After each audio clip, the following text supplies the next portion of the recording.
شیخ Saadi فرماتے ہیں میں رود بار کے جنگلوں میں کھڑا تھا تو ایک آدمی چیتے کے اوپر سوار تھا، ہاتھ میں سانپ کا کوڑا پکڑا ہوا تھا، تو میرے قریب آ کے اس نے بریک لگائی نا جب، تو میں ٹھٹر گیا، ڈر گیا۔ تو وہ مسکرا کے کہنے لگے وہ صاحب جو چیتے پہ سوار تھے، سعدی ڈر گئے ہو؟ تو میں نے کہا بات ہی ڈرنے کی ہے، پھر چیتے پہ تم سوار ہو، ہاتھ میں سانپ کا کوڑا پکڑا ہے۔ تو سعدی فرماتے ہیں وہ بزرگ مسکرا کے بولے سعدی تو خدا کا ہو جا، خدا کی خدائی تیری ہو جائے گی، تو ہو کے تو دیکھ ان کا، پھر نوکر ہو جائے گی ساری خدائی تیری۔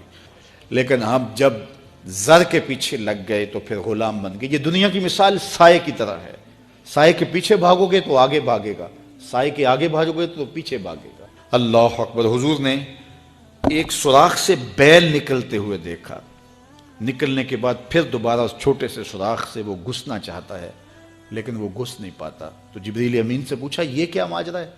عرض کی یا رسول اللہ صلی اللہ علیہ وسلم یہ اس شخص کی مثال بیان کی گئی ہے جو زبان سے بڑا بول بول بیٹھتا ہے اور پھر اس کو واپس لینا چاہتا ہے تو وہ نہیں لے پاتا۔ جو آپ بول دیا پھر وہ واپس نہیں ہو سکتا، اس لیے بولنے سے قبل سوچ کے بولنا چاہیے۔ یہ بہت سارے تیر زبانوں کے، کچھ لوگوں کی عادت ہوتی ہے کہ وہ فٹ بول دیتے ہیں، وہ یہ نہیں سوچتے اس سے کسی کا دل دکھ جائے گا۔ اور بعض لوگوں کے رویے یہ ہوتے ہیں کہ سچا بندہ کھرا ہوتا ہے، کڑوا ہوتا ہے تو وہ ہمیشہ ہی کڑوے رہتے ہیں۔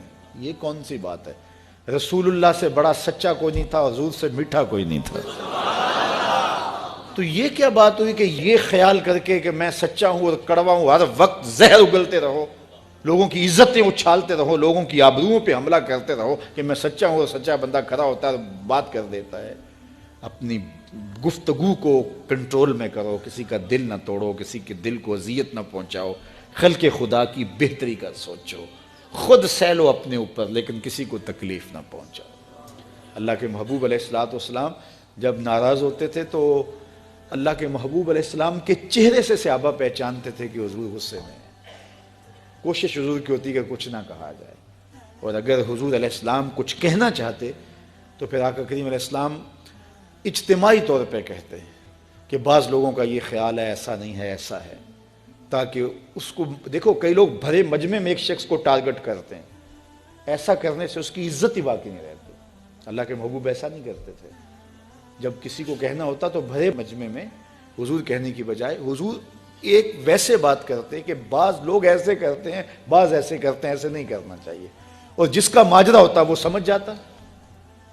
تو یہ کوئی بات نہیں ہوتی کہ میں کھرا آدمی ہوں، میں سچا آدمی ہوں، میں لوگوں کے دل چیرتا رہوں، میں لوگوں کے دل پر حملہ آور ہوتا رہوں، لوگوں کے جذبات سے کھیلتا رہوں، لوگوں کو تکلیف اور آزار پہنچاتا رہوں، اور خلق خدا کے لیے میں تکلیف کا باعث بن جاؤں صرف اس بات پر کہ میں سچا ہوں۔ پہلی بات یہ ہے کہ یہ تیرا گمان ہے کہ تو سچا ہے اور کھڑا ہے، یہ تو اللہ کو پتا ہے کون کہاں کھڑا ہے۔ اس لیے یہ بات بہت اہم ہے کہ بولنے سے قبل سوچنا چاہیے، ایسے ہی زبان سے کوئی بات نہیں نکال دینی چاہیے۔ عربی کا ایک شعر ہے کہ جراحات السنان لہو تیام ولا یلتام ما جرح اللسان، کہ جو زخم نیزوں کے لگتے ہیں وہ بھر جاتے ہیں لیکن زبان کے تیروں کا زخم کبھی نہیں بھرتا، وہ تازہ رہتا ہے۔ اس لیے ہمیشہ سوچیں اپنی زندگی میں کہ ہماری زبان سے لگا ہوا تیر کسی کو گھائل تو نہیں کر رہا۔ اور کچھ لوگ ایسے ہوتے ہیں کہ وہ مر بھی جاتے ہیں لیکن ان کی زبان سے نکلے ہوئے تیروں کی زہر افشانی ختم نہیں ہوتی، اور کچھ لوگ ایسے ہوتے ہیں ان سے اختلاف بھی ہوتا ہے لیکن اس کے باوجود کوئی ایسا جملہ نہیں ہوتا ہماری جانب ان کی طرف سے آیا ہوا جو ہمیں تکلیف دے۔ اختلاف اپنی جگہ ہوتا ہے لیکن جب وہ خیال میں آتے ہیں، جب وہ تصور میں آتے ہیں تو نفرت کے شرارے نہیں پھوٹتے، محبت ہی پھوٹتی ہے۔ اس لیے ایسے بن جاؤ کہ لوگ تمہیں سوچیں، تمہارا خیال کسی کو آئے تو ساتھ پیار کی خوشبو آنے لگ جائے، نفرت کے شرارے نہ پھوٹیں کہ کوئی تمہارا خیال کرے تو اس کو تمہاری زبان کے برستے ہوئے تیر آنے لگ جائیں، تمہاری نفرت انگیز باتیں ان کو ستانے لگ جائیں، اور وہ تمہارے خیال سے، تمہارے گمان سے، تمہارے تصور سے وحشت کھانے لگ جائیں۔ نہیں، خوبصورت زندگی گزارو، اپنی زبان کو کنٹرول میں کرو، اپنی زبان کو قابو میں کرو۔ ام المومنین سیدہ عائشہ رضی اللہ تعالیٰ عنہ فرماتی ہیں کہ ایک دن حضور کا دریا رحمت جوش میں تھا اور حضور نے فرمایا عائشہ جو مانگنا ہے مانگ لو۔ میں نے عرض کی یا رسول اللہ اگر آپ اجازت دیں تو میں اپنے باپ حضرت ابو بکر صدیق رضی اللہ تعالیٰ عنہ سے مشورہ نہ کر لوں کہ میں نے کیا مانگنا ہے؟ تو فرمایا کہ جاؤ مشورہ کر لو، مشورے کی اجازت بھی ہو گئی۔ میں اپنے والد گرامی کی خدمت میں حاضر ہوئی اور کہا کہ دریائے رحمت جوش میں ہے اور رحمت کا باڑا برس رہا ہے۔ حضور نے فرمایا عائشہ جو مانگنا ہے مانگ لو، یہ اتنا سنہری موقع ہاتھ آیا ہے تو میں چاہتی ہوں کہ کوئی مانگوں تو اہم شے مانگوں، تو آپ کی خدمت میں حضور سے اجازت پا کے حاضر ہوئی ہوں، مجھے بتایا جائے کہ میں حضور سے کیا مانگوں تاکہ کوئی چھوٹی چیز نہ مانگوں بڑی چیز مانگوں۔ تو حضرت ابو بکر رضی اللہ تعالیٰ عنہ نے فرمایا کہ بیٹا حضور سے جا کے کہنا کہ معراج کی خلوت خاص میں اللہ نے آپ سے جو راز کی باتیں کی تھی ان باتوں میں سے ایک بات بتا دو۔ مانگا بھی تو علم مانگا، اور عائشہ میرے سے وعدہ کرو جو حضور بتائیں مجھے بھی آ کے بتانا ہے۔ ام المومنین حاضر خدمت ہو گئیں۔ حضور نے پوچھا عائشہ مشورہ ہو گیا؟ کہا جی حضور ہو گیا۔ کہا مانگو کیا مانگتی ہو؟ کہا حضور معراج کی خلوت خاص میں جب اللہ کے حضور حاضر ہوئے رب نے آپ سے راز کی باتیں کی تو ان باتوں میں سے ایک بات بتا دیں۔ حضور مسکرا پڑے۔ اس بات پہ مسکرائے ہوں گے میرے یار غار کا انتخاب کیسا ہے، یا اس بات پہ مسکرائے ہوں گے کہ راز کی بات بتا دوں تو راز راز نہ رہا، لیکن وعدہ کیا تھا۔ کہا عائشہ سنو، جب میں قرب خاص میں پہنچا تو میرے مالک نے مجھ سے راز کی جو باتیں کی ان میں سے ایک بات یہ تھی، محبوب تیری امت میں سے کوئی شخص کسی شخص کا ٹوٹا ہوا دل جوڑ دے تو میرے اوپر لازم ہے بغیر حساب کے جنت عطا کروں۔ ام المومنین بہت خوش ہوئی اور اپنے والد گرامی سیدنا ابو بکر صدیق رضی اللہ تعالیٰ عنہ کے پاس آئیں اور ساری کہانی سنائی۔ بہت خوش تھی، لیکن حضرت ابو بکر صدیق رضی اللہ تعالیٰ عنہ نے سنا تو رونے لگے۔ تو ام المومنین سیدہ عائشہ رضی اللہ تعالیٰ عنہ نے عرض کیا میرے والد گرامی یہ بات رونے والی تو نہیں ہے، ہم بسا اوقات کسی دکھی کے کام آ جاتے ہیں، کسی کا دکھڑا بیٹھ کے سن لیتے ہیں، کسی کی ڈھارس بنا دیتے ہیں، کسی کے کام آ جاتے ہیں، یہ تو بخشش کا بہانہ ہاتھ آ گیا اور آپ اس پہ رو رہے ہیں۔ تو فرمانے لگے عائشہ اس کو معکوس بھی پڑھو، تصویر کا دوسرا رخ بھی دیکھو، اگر کوئی شخص کسی کا ٹوٹا ہوا دل جوڑ دے تو بغیر حساب کے جنت میں جائے گا، اس کا دوسرا رخ یہ ہے اگر کوئی کسی کا دل توڑ بیٹھے تو سیدھا جہنم میں جائے گا۔ میں اس بات پہ رو رہا ہوں کہ ہم سے کسی کا دل نہ ٹوٹ گیا ہو۔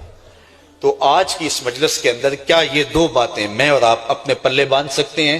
ایک کا تعلق حقوق العباد سے ہے اور ایک کا تعلق حقوق اللہ سے ہے۔ حقوق اللہ میں سب سے اہم چیز نماز ہے، اور پہلا سوال قیامت کے دن نماز کا ہی ہوگا۔ بلکہ حضور نے معراج میں جو مختلف مظاہرے دیکھے ان میں ایک چیز یہ بھی دیکھی، کچھ لوگوں کے سر پتھر سے کچلے جا رہے تھے، پھر صحیح ہو جاتے پھر کچلے جاتے۔ جبریل سے پوچھا یہ کون لوگ ہیں؟ تو کہا آپ کی امت کے یہ لوگ وہ لوگ ہیں کہ جن کے سر نماز سے بھاری رہتے تھے۔ نماز کا کہو نہ بے نمازی کو، تو وہ پہلا بہانہ تو یہ لگائے گا کہ میرے کپڑے ٹھیک نہیں ہیں۔ میرے بزرگ فرمایا کرتے تھے تیرے کپڑے کیسے پاک ہو سکتے ہیں؟ تو رب کے حضور جھکنا نہیں جانتا، آ اس کے حضور جھکنا سیکھ لے، وہ تیرا لباس بھی پاک کر دے گا، تیرا دل بھی پاک کر دے گا۔ تو دوسرا بہانہ یہ ہوتا ہے کہ ہفتے کو شروع کروں گا جی، پہلی تاریخ سے شروع کروں گا۔ یہ وہ بندہ کہہ رہا ہے، ہفتے کا وقت وہ دے رہا ہے جس کے پاس ایک لمحہ بھی اپنا نہیں ہے، جس کو یہ نہیں پتا کہ اٹھنے والا اگلا قدم کہاں ہوگا۔ وہ کہتا ہے انشاءاللہ ہفتے سے شروع کروں گا، فجر سے شروع کروں گا۔ میاں اللہ کے حضور بلاوا 5 وقت ہمیں آتا ہے، حی علی الصلاۃ حی علی الفلاح۔ کتنے بدبخت ہیں کہ جو اس پکار کے اٹھ کے اس کے حضور حاضر نہیں ہوتے۔ 5 گانا نماز شعار زندگی بنا لو، اور ہم یہ پکا عزم مصمم کر کے اٹھیں، اتنے زور سے ہم ارادہ کریں کہ شیطان بھاگ جائے، ہماری ہوا سے بھی بھاگ جائے۔ یہ تو اتنے پختہ ارادے کے ساتھ عزم کر کے جو ہے وہ آج ارادہ کر کے یہاں سے نکلے ہیں کہ وہ فجر کے وقت ہمیں بہکانے میں کامیاب نہ ہو، ادھر اذان پکارے ادھر ہم دوڑتے ہوئے اللہ کے گھر کی طرف پلٹ آئیں۔ ہم یہ عزم کریں کہ آج کے بعد نماز نہیں چھوڑیں گے۔ اللہ مجھے آپ کو 5 گانا نماز کی توفیق نصیب کرے، اور ہمیں توفیق نصیب کرے کہ ہم کسی کے دل شکستگی کا سامان نہ کریں۔ ٹوٹے ہوئے دل جوڑ سکیں تو ضرور جوڑیں، اور کسی کا دل توڑنے سے ہم گریز کریں اور اپنی زندگی کو ایک خوبصورت پیرائی کے اندر گزارنے کا ارادہ کریں۔